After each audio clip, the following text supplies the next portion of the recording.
Around the Ozarks is now on your FM radio. Listen to Around the Ozarks mornings with Grace Gooley as I spotlight local people, stories, and podcasts, all while playing the country legends of the 90s and the hit makers of the 2000s. It's on the Ozarks' best country, 105.1 The Bull. It's time for Around the Ozarks News, sponsored by the Springfield Greene County Park Board, Thompson Sales, Advanced Car Care, Smouse Brothers, and United Plumbing. Here are your hosts, Ethan and Sarah Foreheads. Hi there. Good morning to you. Happy Thursday. Hope the week has been swell, and we're going to do some news on this Thursday morning. All right, here it is. A Greene County man and former Willard firefighter is facing several very serious charges, sex-related. Court documents allege Travis Mitchell used electronic messages to solicit a minor and then sent explicit images while misrepresenting his age.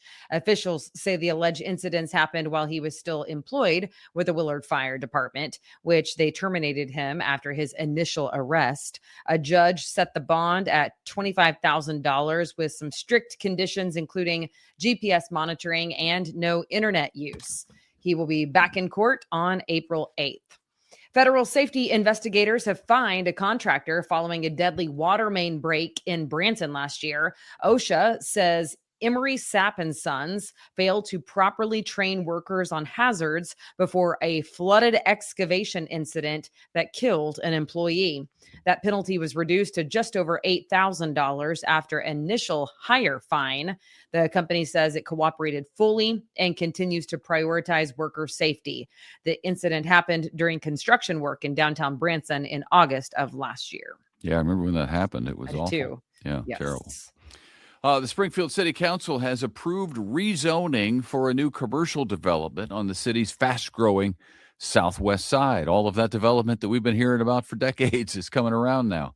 The project is called West Sunshine Marketplace, and it will be built near Sunshine and Moore Road across the street, basically, and east of the new Target. So you kind of have an idea of where that is across Sunshine. Plans could include restaurants, office space. There have been no tenants or timeline announced at this point. We just know that it looks like it's moving forward. The city says extending sewer service to that area will help future development there as well. The move marks another step and a lot of growth there in the last few years along Sunshine Street. And that, again, is an area that I think since I got to Springfield 20 years ago,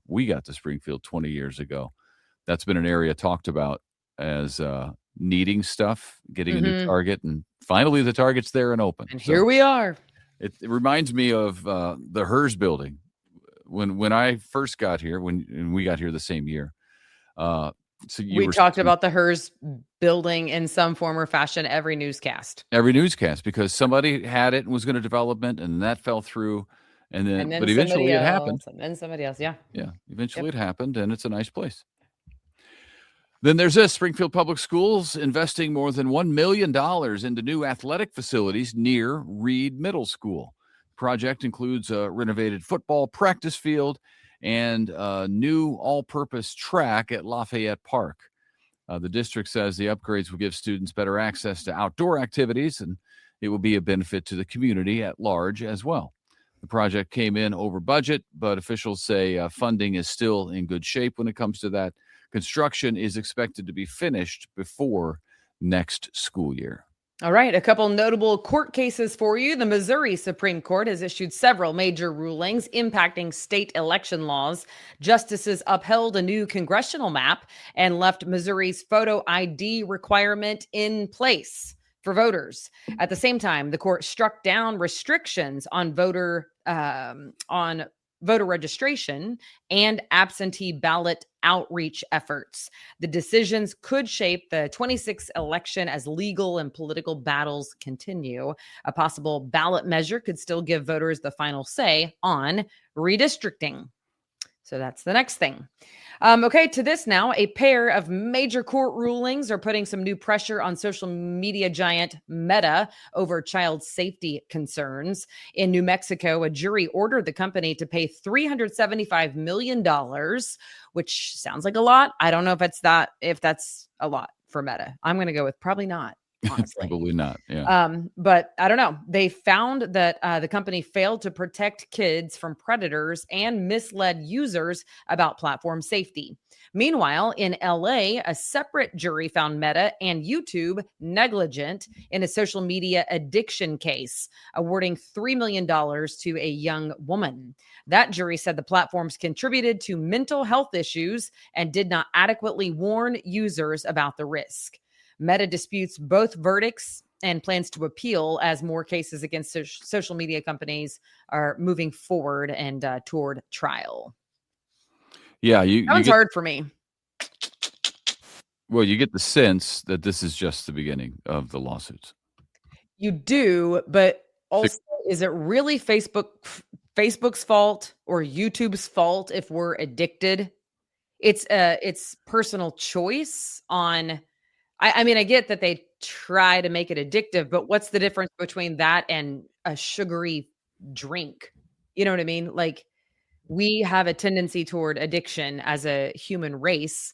And I don't know that I feel like if you can hold Meta accountable for that, then you should be able to hold Coke and Kellogg's and Dunkin' Donuts and you know what I mean? Like, we're given to addiction. It's called self-control, and we have to, like, choose to operate in that, because if we don't, we would be addicted to literally everything. Well, I don't know. I mean, cigarettes went down this path a long time ago, and they paid hundreds of billions of dollars. I don't know. I mean, it's I not think like I feel sorry for him. That's not what I'm saying. I just feel like to me, it seems like we will become the most litigious, people on the planet if. well, we're already there. So, Yeah. but yeah, I don't know. I don't know. If a jury hears the case, the jury is sympathetic to the people bringing the case.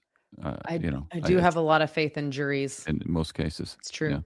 Yeah. So I don't know. We'll see. We'll see where but I feel like this is the beginning of lawsuits against big tech. Because the whistleblowers have come out and said they're actively working to target kids and get kids addicted. That's what some of them have said. So I don't know. Which is a terrible thing, but it goes back to like the parental controls, self-control, and then the risks. Well, that doesn't happen in a lot of places. True. Okay. Better topic. Baseball is back in St. Louis starting today. The Cardinals host their home opener this afternoon. The team taking on the Tampa Bay Rays at Busch Stadium. First pitch set for 3:15. And then at St. Louis, if you've ever been to an opening day there, all kinds of festivities take place inside the ballpark prior to. The Clydesdales are there. They take the usually red Chevy trucks around the stadium with the players in them. They wave at the crowd. They have the Hall of Famers back, the living Hall of Famers. We've lost a lot of Cardinals Hall of Famers here recently, in the last few years. But the living Hall of Famers come in, and it is a spectacle. It's fun to be part of. If you've never done it, give it a chance. And this year, it's a different landscape for watching games on TV. They're no longer on FanDuel Sports, previously Fox Sports Midwest and Bally Sports. It's been a lot of things. But you can see them through MLB. They're kind of handling the production. So you can subscribe if you want to MLB.com for all the games. And I think that's like $100 for the season, something like that. But then I found out yesterday also that KY3 and the Ozark CW are going to have some of the games on this season, talking about the St. Louis Cardinals as well as the Springfield Cardinals and the Kansas City Royals. So some of the games will be broadcast there. And the CW is also debuting a new show. This is really interesting, and I like the sound of it. Weekdays at 11 a.m. on the day after a game, they will show that game in an hour. So they're going to cut out all the stuff that you don't need to see. You're going to see the majority of the game, but you're going to see it in an hour and be able to catch up on what happened with the Cardinals last night. That'll be on the Ozark CW, 11 a.m. It's called, what's it called? Do I have the name? I think I forgot the name. I didn't put the name on here, but it's a new show. And then you can listen, of course, to radio broadcasts of all Cardinals games on 102.1 The One, WON. That is Springfield's newest sports station. So there's a lot going on, a lot of new things when it comes to the Cardinals and even Royals for broadcasts. And just by the way, the Royals open their season at Atlanta Friday night. So tomorrow night, they will be playing. Today, it's Cardinals. Okay. Springfield is celebrating its longest standing sister city relationship with Isesaki, Japan this weekend. A sushi and sake event are happening at the Japanese Stroll Gardens to mark the 40th anniversary. The evening will feature food, drink, and live music, including organizers say traditional performance from the Japanese instrument section. So that's cool. Organizers say the proceeds will support the garden ahead of its seasonal opening. That event is for adults only and space is limited. So get signed up if you want. Okay. Families in Nixa can look forward to a morning of spring fun this Saturday. The city's annual Easter egg hunt will feature a helicopter egg drop, games, photos with Easter Bunny, and much more. Activities are scheduled by age group, with also a special sensory-friendly option available. The event is from 9 to 11:30 at Nixa Parks and Recreation. A makeup date is set for early April if the weather becomes an issue, but hopefully not. You can stay tuned to Abby Dyer to get a little bit deeper into the forecast. Man, it's been warm the last couple of days, hasn't it? Yesterday, like 88 degrees or something. Yes. That's warm. Yes, please. Thank you. Yeah, I'm trying to grow some grass. I had to call home while I was at work and say, hey, kids, I need you to get outside. And where I have straw down, you need to water. Yeah, thanks for calling them, not me, by the way. Appreciate that. Yeah, well, I knew better. That's not nice. Yeah. That's funny. I was cleaning the kitchen. Does that count? Okay. It's an endless job. I'll take it. All right, we'll see you tomorrow. Thanks for joining us. Hope you have a super great day.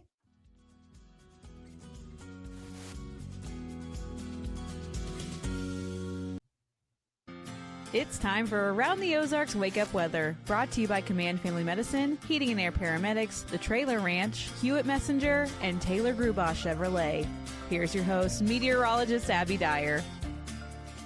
Good morning, everybody. Welcome to your Thursday. We've got temperatures this morning starting out very warm. In fact, our morning lows are kind of where our high temperatures are supposed to be. We're starting out in the 60s this morning. And when you start out that warm, you know it's going to be a hot one. In fact, I think today could set a record in the Ozarks with temperatures approaching 90 degrees.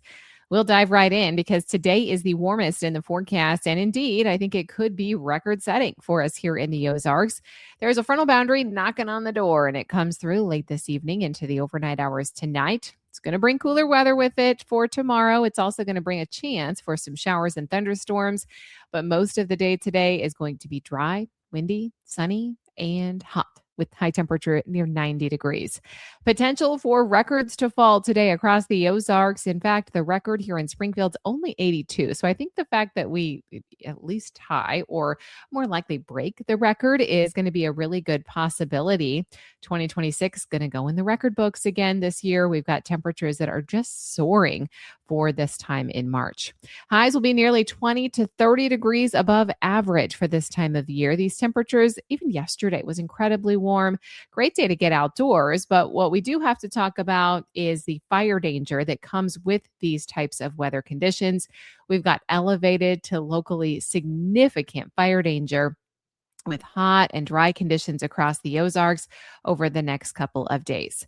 Showers and thunderstorms are then in the forecast as we head into tonight, into Friday. But the good news here is that it looks like the chance for severe weather has kind of shifted and moved off to eastern parts of the country through portions of the Ohio River Valley.